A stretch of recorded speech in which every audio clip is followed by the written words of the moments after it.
সবারই তো মনে আশা ভরসা আছে। আমি কি গরিব বলে আমার কি মনে কোনো আশা ভরসা নেই? বান্ধবীরা মনের মানুষ পাইছে, সঙ্গীর সাথী পাইছে, আবার কি মন চায় না পাইতে?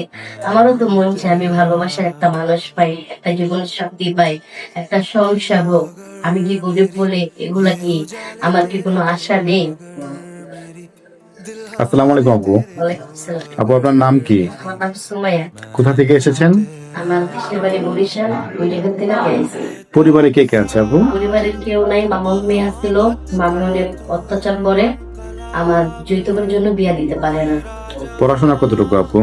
পড়াশোনা বেশি ইয়ে করি নাই, বাবা মা মারা গেছে তো বেশি একটা পড়াইতে পারে নাই, ক্লাস 3 পর্যন্ত পড়ে না। আচ্ছা, যদি কোনো ভাই যৌতুক ছাড়া আপনার দায়িত্ব নেয় তাহলে আপনি রাজি আছেন? আলহামদুলিল্লাহ।